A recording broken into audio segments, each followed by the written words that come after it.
Hello and welcome to this DanielGee.com video. The aim of these short videos is to give you a bit more of a better understanding as to what football law topics I advise on and write on.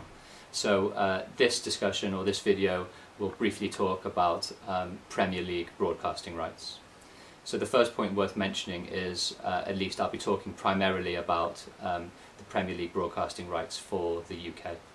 And what the Premier League does effectively is the 20 Premier League clubs get together to sell all their rights collectively and exclusively to a number of broadcasters in a number of territories.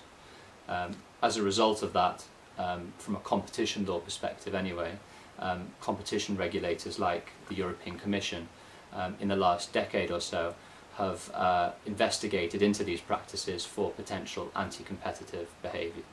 And the reason why this is at least potentially anti-competitive is because there have been accusations that Premier League, for example, or other leagues like the Bundesliga are acting as a cartel by its member clubs coming together to agree prices and actually limit the availability of broadcasts. Now, what effectively happened, at least in the UK, is that since the Premier League was formed in 1992, Sky has been primarily the dominant broadcaster of live Premier League matches in the UK. Over the years, the competition regulator has actually stipulated to the Premier League that it must have something in its tender documents which provides for a second broadcaster to actually compete with Sky.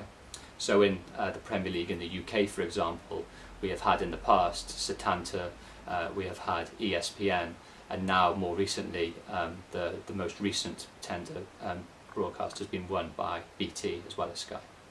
Now, you may have seen over the last few years there have been specific European law and domestic law cases about publicans, i.e. pub landlords, actually deciding to go to another member state jurisdiction, for example Greece, to actually buy live Premier League matches because they are cheaper than buying it from Sky or ESPN as the incumbent UK broadcaster.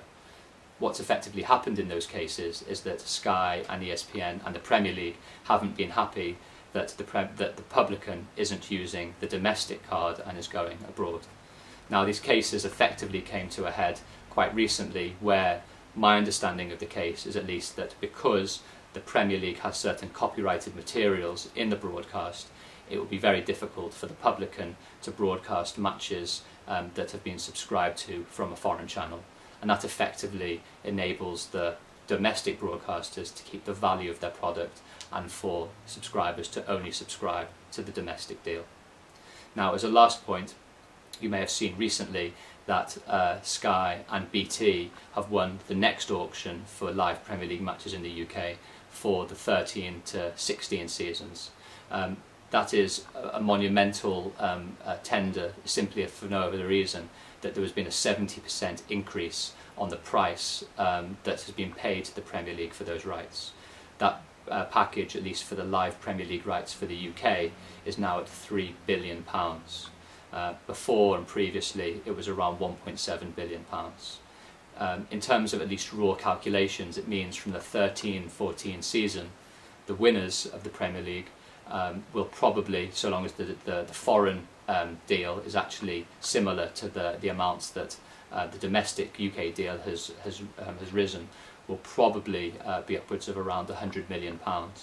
And it also means that domestically the 20th place club, i.e. the bottom place club in the Premier League, come the 13-14 season, will most likely earn around £60 million, which is an incredible amount, seeing as Manchester City, for the season just finished, earned that for finishing top. So hopefully that's given you a little bit of an understanding as terms of football broadcasting rights in the UK for Premier League matches and nothing else. As usual, please go to DanielGee.com to have a look at my other articles on this topic, as well as some other podcasts and videos. Feel free to email me at info@danielgee.com and ask me some questions. And if you want to follow me at Twitter, my name is Football Law. I hope you've enjoyed this video, and I hope that you click on some others to understand a bit more about football law. Thanks.